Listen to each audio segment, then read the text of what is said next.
visual novel genre is one that I've traditionally had mixed feelings about, as not all of them are all that great. However, there have been two series that not only stood out to me, but have lived in my head ever since. Those series are the extremely popular Danganronpa and the lesser-known Zero Escape series, which consists of 999, 9 hours, 9 persons, 9 doors.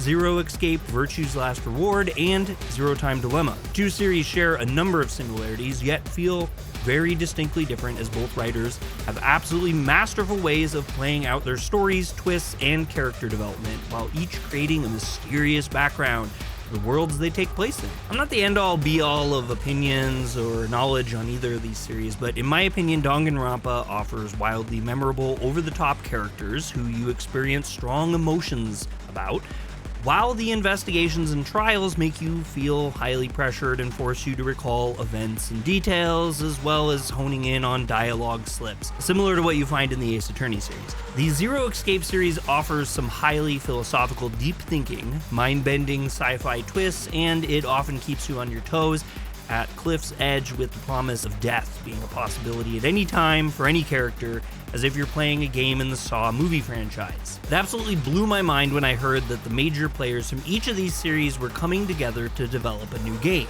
revealed as the 100-line Last Defense Academy. I'll call it Last Defense Academy going forward because honestly, the title is a few words short of an isekai title. At the current moment, I'm about 15 hours into the game and can clearly say that no matter what happens going forward, this game is going to be just as memorable as the two creators' series before it, with the potential of making an even bigger impact on me depending on how things play out. I'm currently in the unknown, but looking at Steam reviews that often use the phrase magnum opus, highly likely my final review of the game will contain some very high praise. Like the other series mentioned, the game is primarily a visual novel, with a very large amount of gameplay being reading what characters are saying as events play out. However, unlike a lot of visual novels, Last Defense Academy breaks up the dialogue chunks with school exploration, a board game style minigame, and really exciting strategy RPG defense-centric battles. So far in my experience, the game also seems to have solved some of the common issues with their past games, if you want to call them that.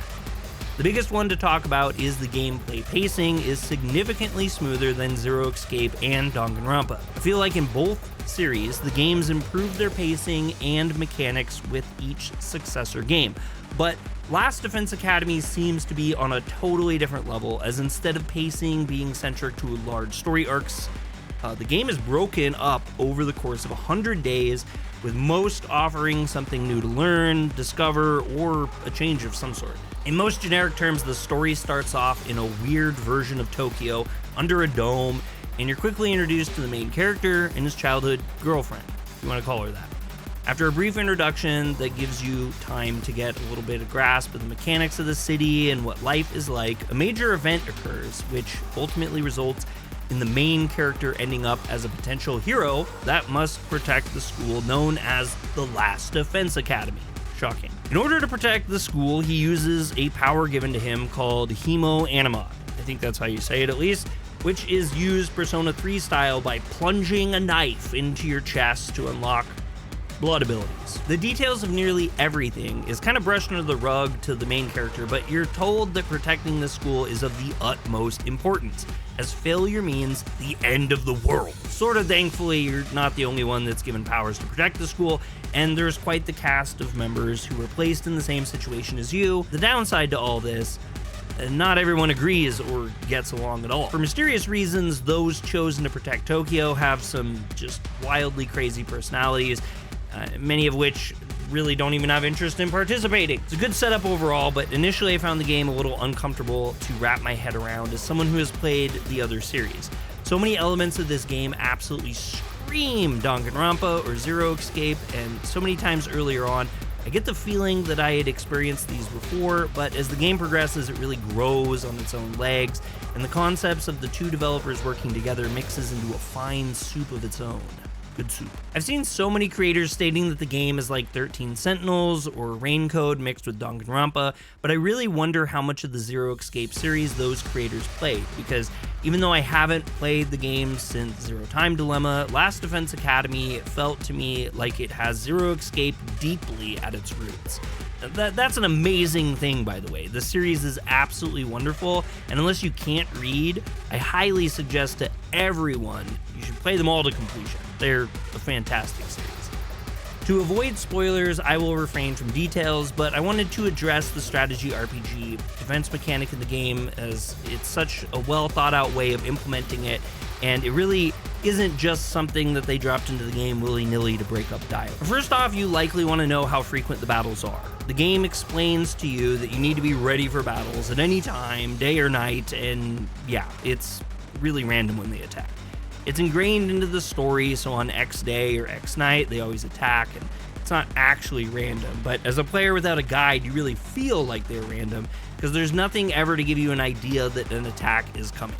There are days and nights when I expect it, and it never happens. Other times, I don't expect it, and it happens. And sometimes one happens right after another, or it doesn't happen for a long time. This is all very intentional too, and it falls in line with other story factors and character development, which I'll talk about at the end of the video. As far as the actual battles go, I think they are incredible, and speaking honestly, I'm playing in story mode, the absolute easiest option for fights. I was a little worried that my strategy game was too weak, and I didn't want to get all strung up in battles for too long and be frustrated, so I went this route.